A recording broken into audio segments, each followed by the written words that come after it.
This episode is proudly sponsored by Amber L.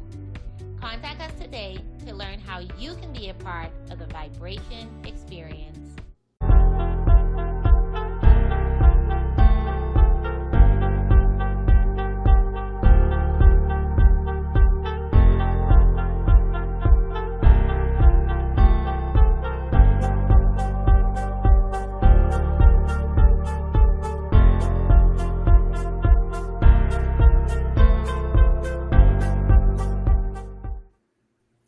Everyone, and welcome to Vibration, where we empower individuals to speak their distinct truth, passions, and personal message on a global online stage.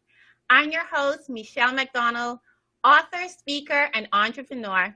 And tonight I am excited to start season 3 with one of the Bahamas' greatest influencers. I love empowering others, creating impact, and discussing topics that connect with the Bahamian community, my home. And with this season, there's even a special treat of including the Caribbean region. I give a special thank you to our show sponsor, Amber L, and also the theme, which is Representation Matters, Faces of the Caribbean, with one of the more familiar brands within the Bahamian creative landscape, the Bahamian Bey. Another topic, our voice, our language, our heritage.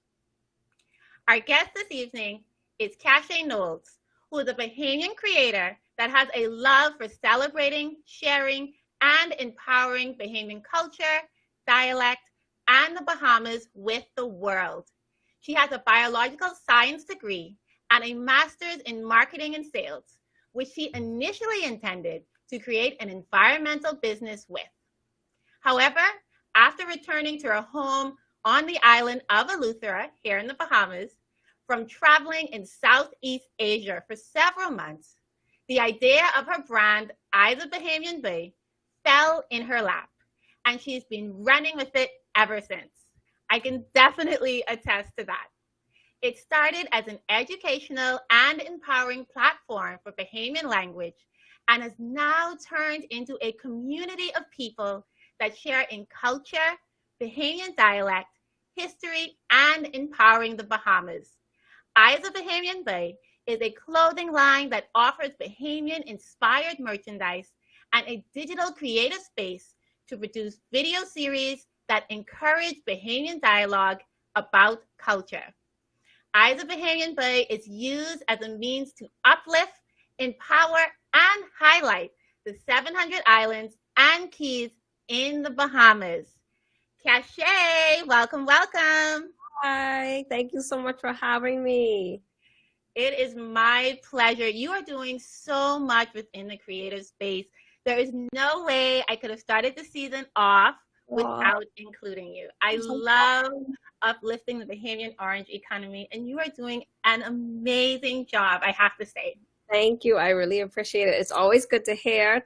It encourages me to get the, okay, you're doing good. It's like, okay, I'll keep going. I can totally agree with that. As entrepreneurs, you kind of always need that little pat on the back every now and then. Because you're just like in the trenches by yourself, like, is this working? So getting the external, people get to see from the outside how it looks. Whereas when you're in, that maybe it's going good, but you can tell, what's going on the inside. So, all of the things that could be better. Mm-hmm. So getting the, on the outside, we can't tell, it looks great. It's just really, really helpful. Yes. And we do encourage you to keep doing what you're doing. Well, so one of the things about a country's language is that it's one of the most sacred aspects of who they are, and also something that is lost in many generations for other countries. Mm-hmm. Yet, as Bahamians, we still have it loud and proud. After traveling to Southeast Asia, you said that the idea fell on your lap. Mm-hmm. What was that aha moment that made you think, I'm going to do this? You know what? It's so crazy because it's not very traumatic. It's not like a great, it's not like one moment. I came back from Southeast Asia, was like, immersed in so much culture. And essentially, I intended to create an art page. So that was the intention of Eyes of Bahamian Bey, to like create an art page to literally just display my artwork. And when I was figuring out what the name was going to be, I, dabbled in like different sentences of I is. So it initially was going to be I is paint way. Oh. And that sentence came from sort of having a conversation of what I felt people might say, finding out that I painted or that I paint, and being like, oh, I didn't know you could paint. And in my head, my response was, yeah, I paint Bay.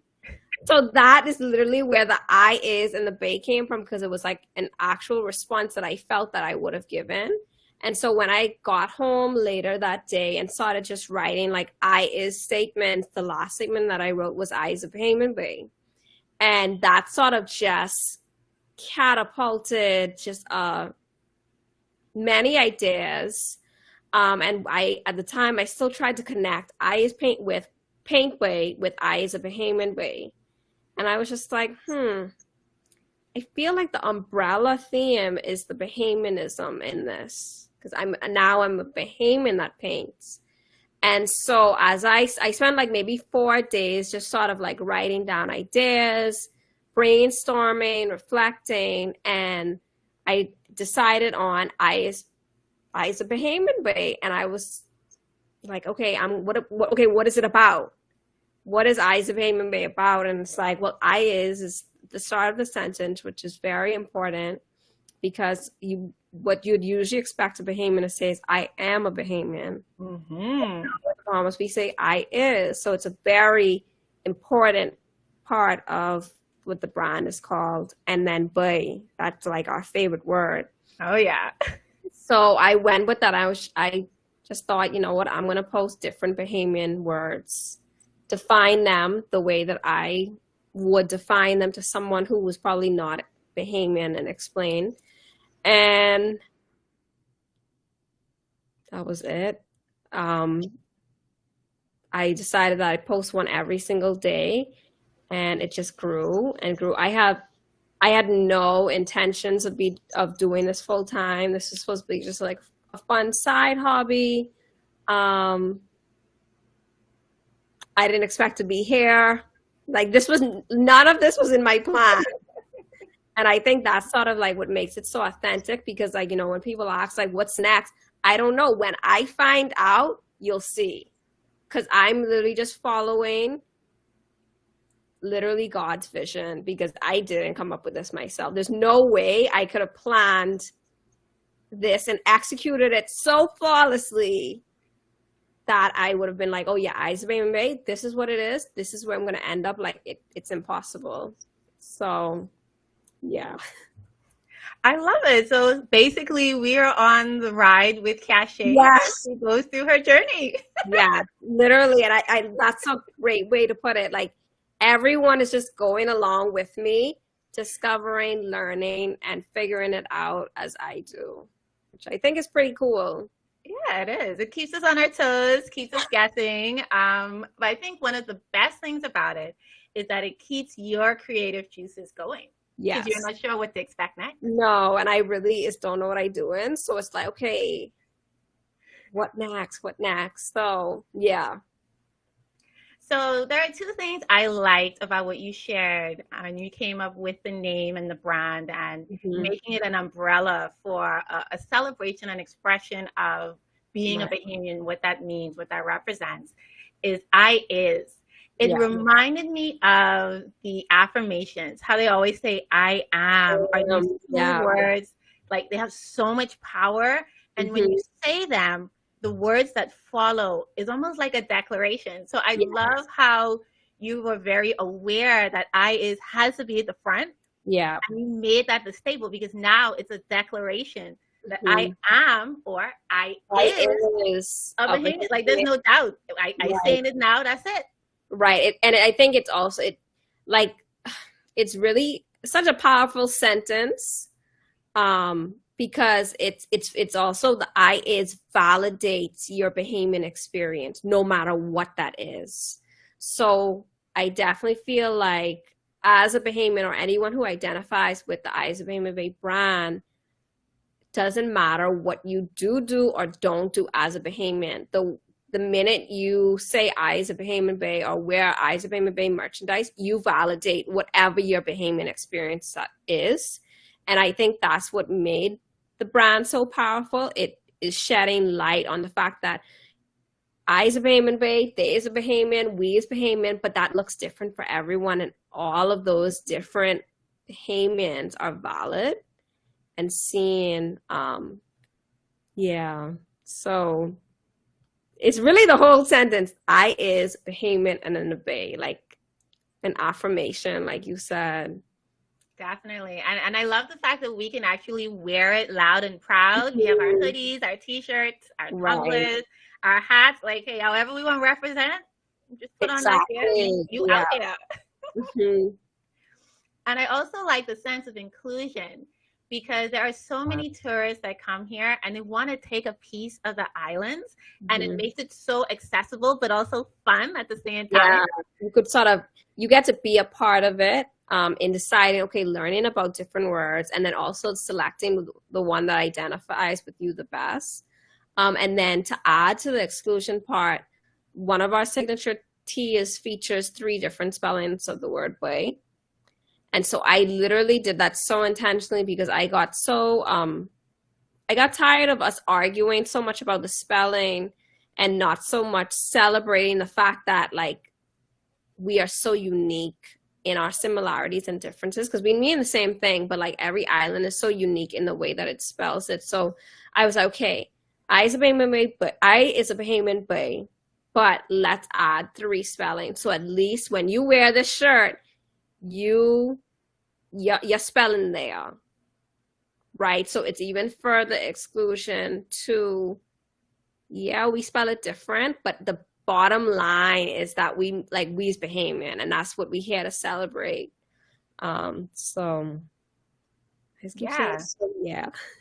Period. Yes. Total inclusion. And then it's so great to see your island spelling as well, because it's like, okay, I may not agree with the other 2, but like you said, I see myself in that shirt, in that hoodie. So I'm going to buy it regardless. Yeah, exactly. So in this roller coaster ride that you have had, and also the experience of bringing some of that into an international space, what has been your most rewarding experience thus far? Wow. Most rewarding experience. Or maybe a highlight that you liked. It's so many to choose one. I think 2? I could choose one, but I don't think it would necessarily be something tangible. But I think one thing that I would say is like the impact that I see with Eyes of Bahamian Bay.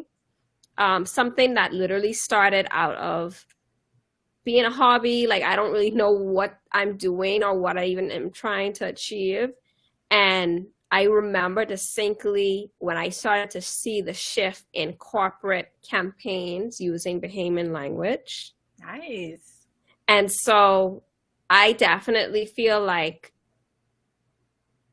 Eyes of Bahamian Bay contributed to making it safe to use Bahamian language in corporate campaigns. So that was definitely very rewarding, because it's like, obviously, like, no one's going to be like, oh yeah, we're using Bay in our campaign because of Eyes of Bahamian Bay. But like, I definitely was just like, people are starting to accept our language. There's starting to be a room and space for our language to be seen and validated. And so that was very like, people are paying attention.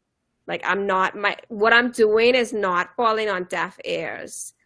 There's progress being made in our language being able to take up space and being in rooms and being in corporate rooms at that.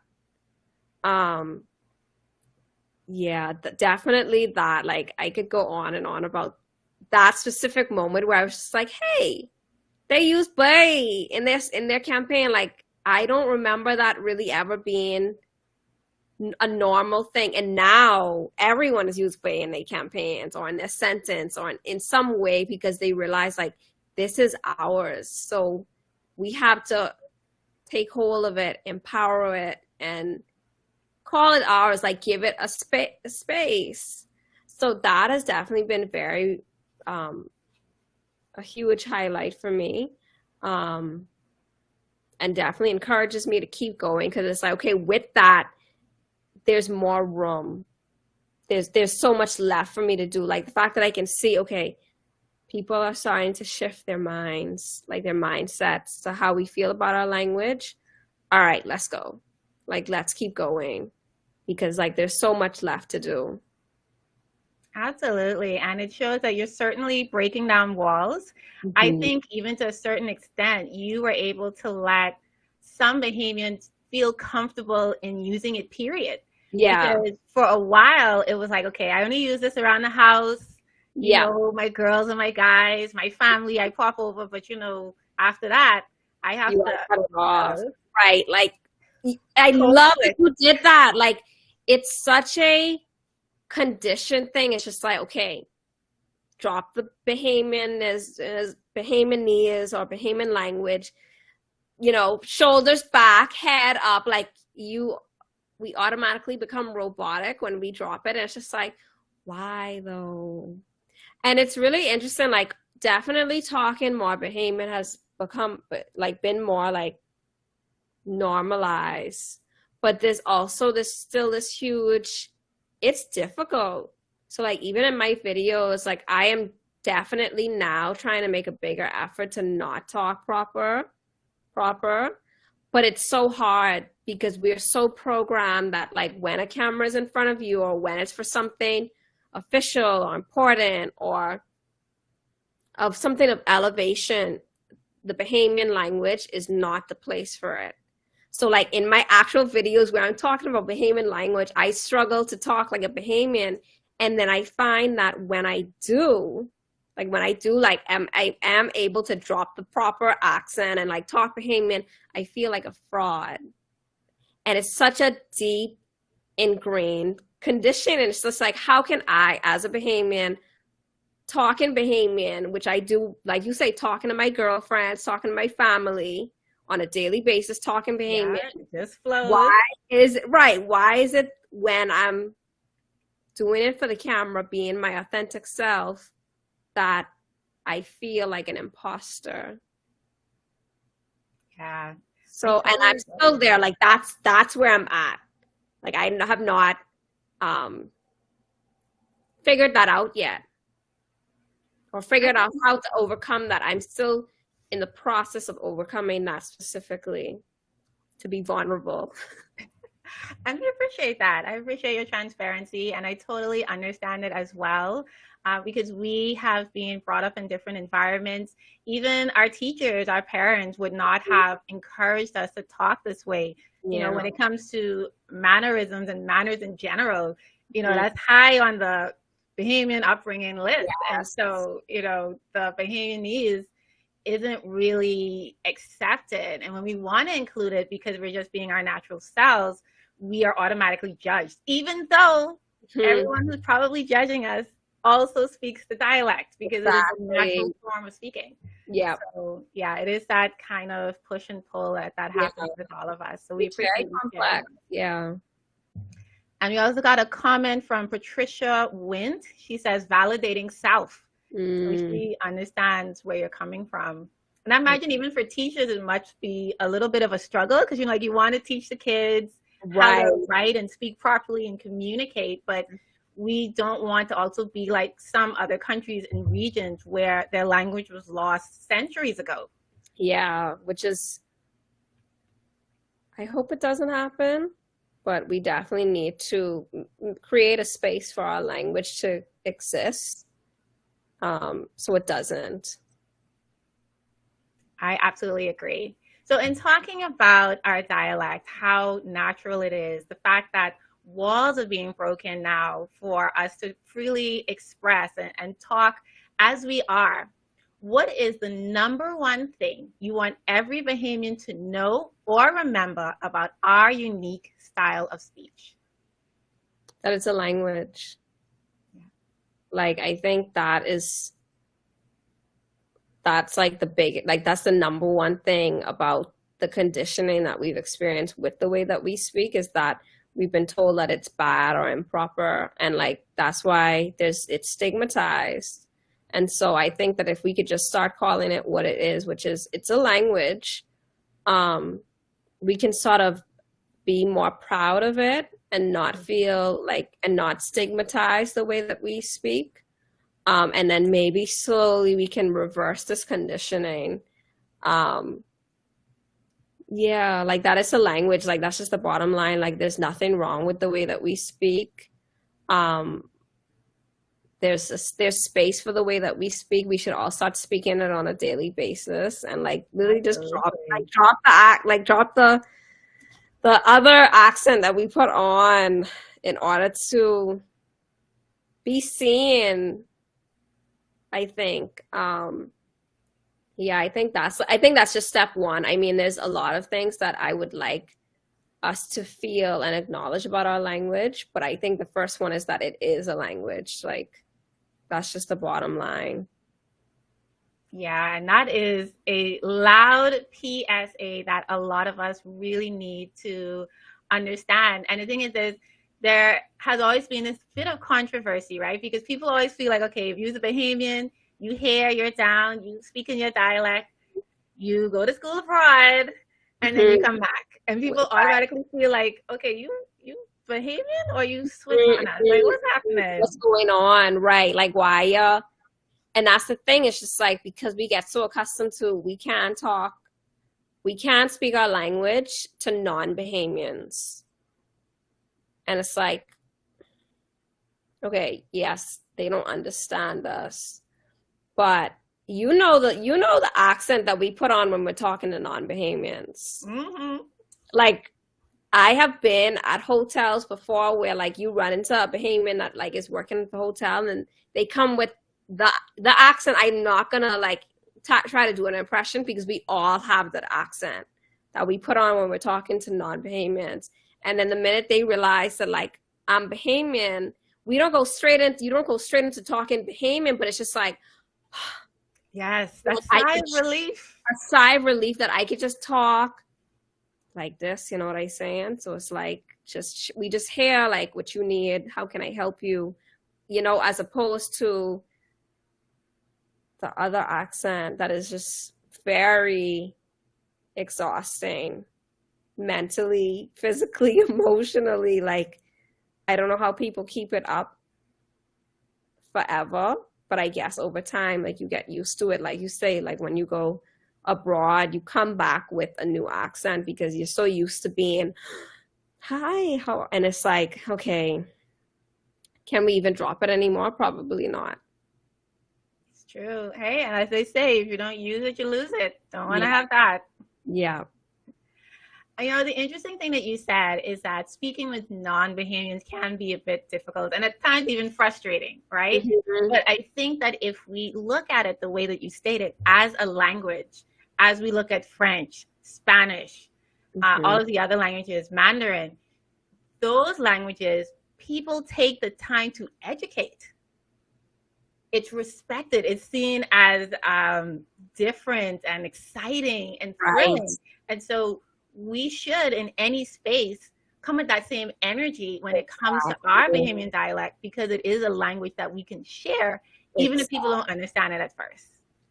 I love that point that you brought up, because, you know, if you're going to France, you're going to buy a France there, learn some words, right, to be able to communicate with the locals, because it's fun. Like, you're going there for the culture, you're going there to be immersed in the language. So why is it that, well, it's not even why is it, the fact that we don't call it a language is why when people who are not Bahamian come here, they can't expect to learn about the language, because one, they're not expecting it because we don't validate it as a language.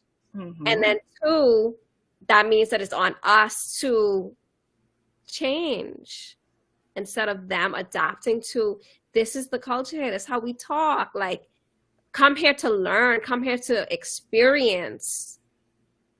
And I think that we do a disservice to people coming here by not giving them that authentic Bahamian experience, because they're not experiencing Bahamianism, because we're performing. We are literally performers, performing in an accent, performing in a language that like is not ours. Yeah. And the thing is, we've conditioned them to that, right? So we hadn't really started with just, this is who I am, this is my language, I'm proud of it. I can, even present them with maybe even like an info sheet. These are the basic words, Right. How to have a conversation and get them into it. And the thing is, they would be excited for that. But for some reason, we may feel as though they're intimidated, or they'll just be like, whoa, this is too much. Absolutely not. Because as you stated, you go to certain parts of the world, they speak a certain language, you expect that. Right. And you're patient. Like, I'm actually the person that's inconveniencing them by not knowing French. Mm-hmm. So why is it that that can't be the case here, right? Why must we be the ones to be like, okay, let's just, that whole culture thing, that whole language thing, let's throw that out the window. English. It's really a disservice. Like, and I don't think that I ever had that thought until now. So thank you. Welcome. But yeah, like, why can't we let them be a part of the experience of learning from us, learning the way that we communicate? Like, it would be such a fun thing, but it's because we don't recognize our own language. We don't see it as something that is valuable. We don't see it as something that will encourage tourists to come here. We see it as a burden, as a disadvantage. Why? Very true. We should not be ashamed, and we should not feel any type of way to present who we truly are to the tourists. This is what they pay for. I will say that I remembered having a day pass experience with one of the hotels out west. They no longer exist, but they offered Bahamian dialect classes. Like, you would actually learn. And I was impressed by that, along with straw making and straw plaiting. So I was like, wow, it's so crazy. I didn't know that existed, but that's definitely been something that I've considered or thought about, which I think eventually I will figure out how I can do something like that. But it's interesting that did exist at some point. Yeah, I was impressed. I don't think it was marketed enough, but at least it shows that they understood the demand. Maybe they did some sort of survey to be like, what would you want more of? What would you like to experience? And they kind of took that on. So yeah, but the good thing is you're already off to a great start. Yeah. So, this has your gears moving. Yes. So we have a lot more to expect. Now we have someone that commented with the word Creole. And I know there has been some debate or question between dialect and Creole. So where exactly does the Bahamian language fall? The Bahamian language is a Creole. Okay. Yeah, that's just the bottom line. It's very, like you said, it's very up for debate. There are a lot of people that don't accept it. But based on the research that I've done, like, I'm not a professional in language or anything, but just based on like my independent learning, and the actual published papers that are out there, it is considered a Creole. Like, in the years of research that is done, it's called Bahamian Creole English. So I wonder, like, what was the first point that someone called it a dialect and it just stuck? Why? I think about that often. But I think that it undervalues like it being a language when we call it a dialect, because a Creole like is a developed language, whereas a dialect is just I don't know I can't really remember what the actual definition is, but it's not I wish I had that on hand so I could read it. I know. Would you say it's more, if it's considered a dialect, is it something more like a slang? Slang. Something official? Right. It's more like a slang. It's less, it's just saying like you have some words here and there. Whereas like, so the way that a Creole is, I guess, comes into existence is that basically our ancestors, when they was trying to communicate with English speakers, they basically had to form a mutually benefiting language. Okay. So English and whatever we were speaking then. Anyway. And that forms what is called a pidgin.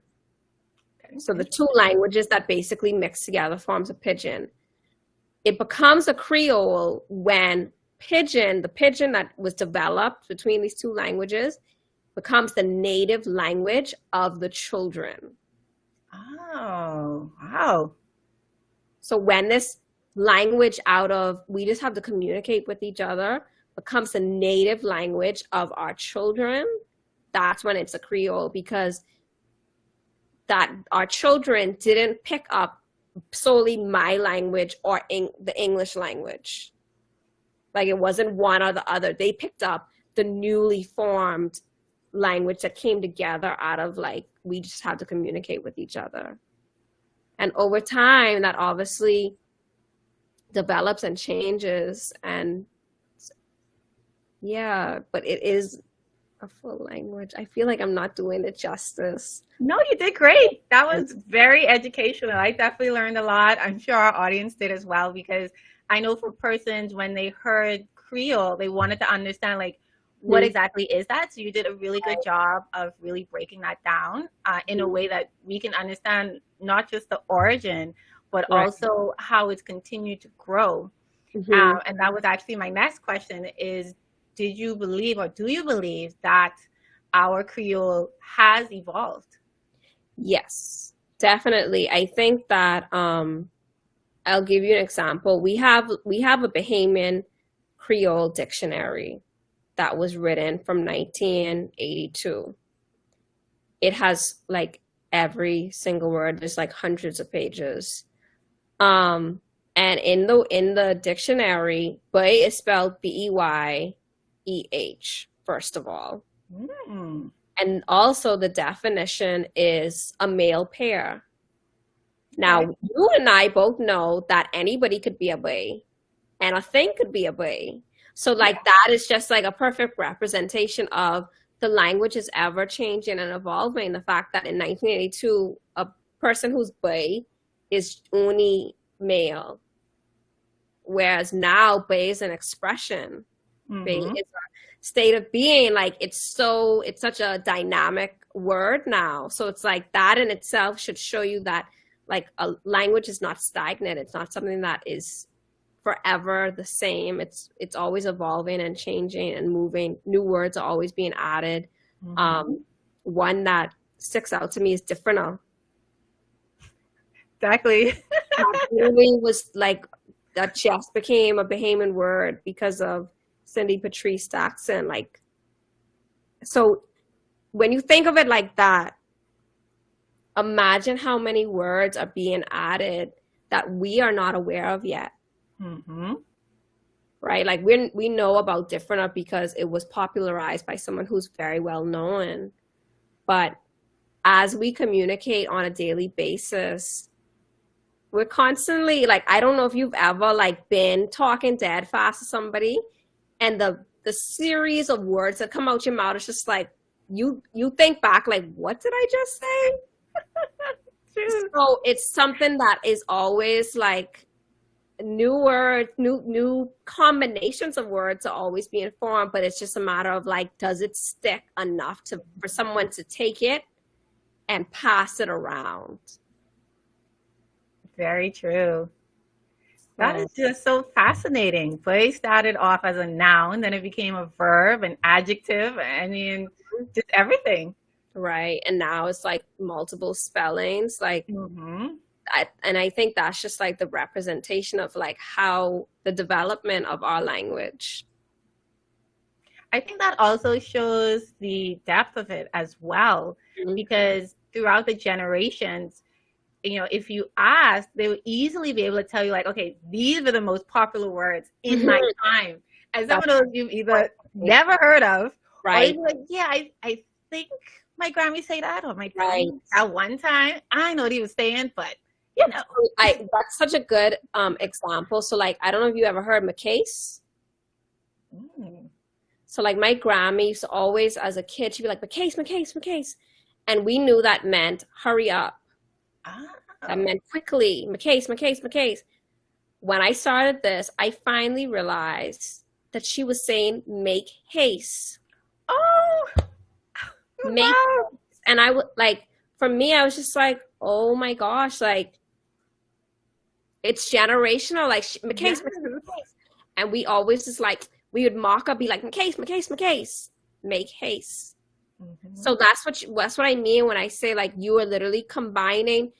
Yes, if you want to call them English words together and forming them and making new words. Another, like you say, how you bring up generational, spilligating. That's like a very old word that not many people know anymore. But that's when you like going around town, like you going out on the town. We're gonna go spilligate. So it's like words that probably was generational, like older generation that are not used very much anymore are fading, which is sad. But in that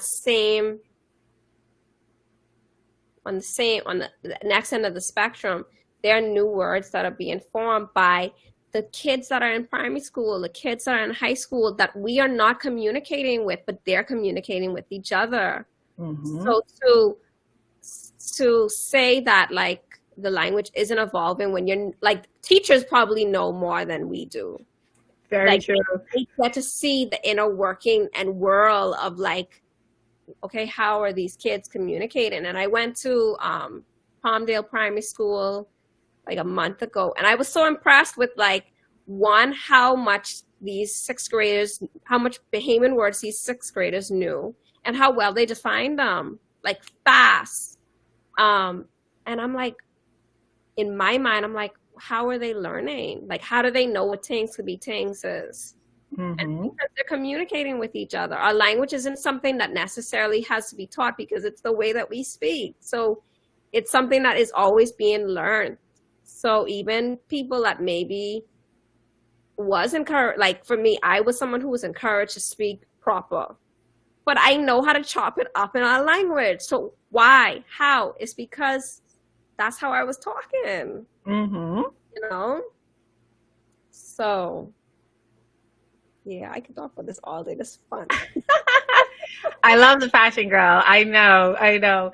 One of the things that I really like is that the students that you met, and hopefully all young students here in the Bahamas, they feel so free to express themselves and have fun with it. Like there's no reservations, they come to school, they see their classmates or, their best friend, and they at it, they go in the car or they take the bus, they still going with it, they don't feel that constriction. No, and I think that the best thing we can do is encourage it. Like encourage the kids to continue to speak to each other, like how we talk. Because there's something so beautiful about it, but we just have to shed a lot of conditioning of thinking that it's not beautiful. I totally agree. You have given us a lot to think about. I have a lot to think about it. I feel like I had to watch this and be like, yes, no problem. Hey, we got a history lesson, a cultural lesson, a little bit of language in there. So it's good. It's good. This is how we keep up with our own language. We learn new things and keep the conversation going, because this is what we want at every level, So one thing I have to point out, Kaché, Mm. is that your Eyes of Bahamian Bey pop-up market was a huge success. Yeah. In December of 2022. You really highlighted so many vendors locally spaced, and they even reached a point where they were sold out before the end of the event. You had that junkanoo going. So it was completely just full of Bahamianese. Mm-hmm. So we have to know, what else can we expect from Eyes of Bahamian Bey? I might be reaching too far because, as we know, we're on that roller coaster ride. But maybe you just give us a little peek as to what we could expect for 2023, because we want to be buckled in. No. Okay, so right now I am working on independence merchandise. That is like, that's like my full focus. Yes, for the 50. I'm like, did I wait too long?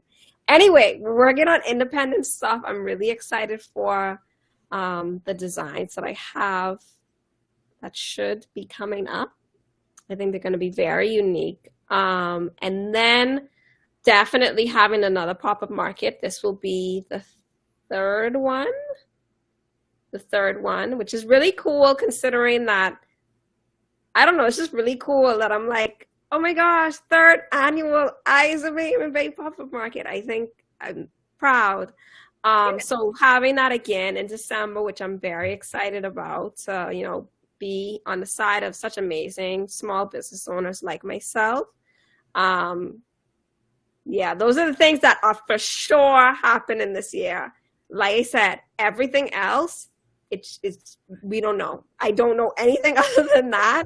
I just be going with the flow and talking to God.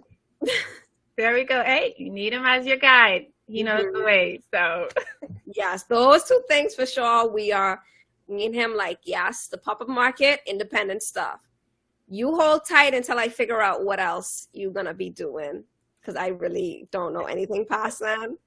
But I want to continue creating content, because content is really what I like to do the most, and educating the Bahamas about our culture, and then also educating myself. Like, I definitely feel like a lot of what I know is self-taught, me literally doing the research and trying to understand it as much as I can from my point of view, and then also reaching out to people in the linguistics field and being like, hey, this is what I read, this is what I have interpreted, what do you think? So like even the or even sending them my videos being like, this is what I am saying. Are these accurate? Because I know that, like, I'm not an expert. So I have to have some type of someone in the field being like, yeah, you're 100%, like, you're doing good. So one, learning for myself so that I better teach and educate other people. Yeah, love it. I love the fact that you stay open-minded.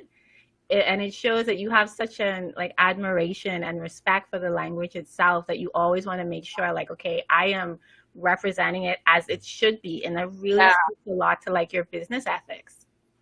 Yeah, like even when I put out that video that our language is a Creole, I didn't panic, but like I had a fact check. Like, I went to a professor and was just like, I'm right? Because I know people are going to disagree with me. And it's easy to disagree with someone that hasn't studied it. Right? So I never want to be talking out of turn or talking from what I've learned personally, and I'm not right. So I make sure that, like, what I'm saying is like, okay, I'm explaining it correctly, right? And they're like, yeah. I'm like, okay, here we go. Click send. Click. Yeah, literally. And she's like, okay, it's out there. But yeah, so learning and educating as I'm learning. Yeah, love it. Absolutely love it. Kaché, you have us on our toes as Bahamians.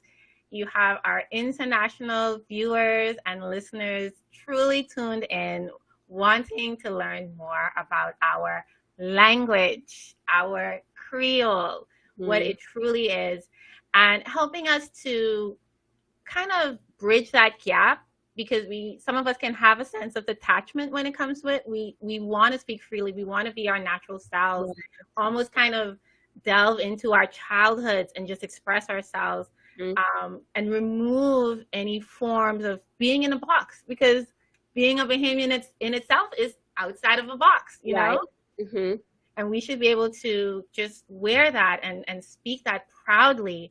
Yeah. And I truly admire the fact that your business stands for that, right? So we express that through our words, we express that through our clothing, you know, through our hats, through our tumbler, everywhere we go. Hey, you're gonna know I is a Bahamian Bey. Yeah, exactly. It's just the bottom line. Excellent. Yes. And you've given us a way to remember how we once were, and even the generations before us. That is both timeless and priceless. So I thank you for following your dream and creating this iconic brand that just echoes throughout the region, honestly. Oh, thank you so much. You have such great words. I appreciate it. You're very welcome. So, of course, our audience wants to know how we can connect with you, get that awesome Eyes of Bahamian Bey merchandise. Yes. So you can connect with Kaché at 242-464-0971. You can also visit her website, I is a Bahamian Bey, and Bey is spelled B-E-Y, website.com. And of course, stay updated for that 50th Independence gear by staying in touch on Instagram and Facebook. I is a Bahamian Bey. Right. Yep. Yes. Perfect. As a reminder, this episode is proudly sponsored by Amber L. A special thank you to our audience for watching, tuning in, giving us your comments. You've really been a part of our experience today. And of course, Kaché, who is continuing to empower Bahamians of every generation celebrate their natural selves and their natural language. You can watch the full replay if you missed any part of this episode, and I invite you to tune in next week, where we raise your frequency and amplify your truth. Bye, everyone. Bye.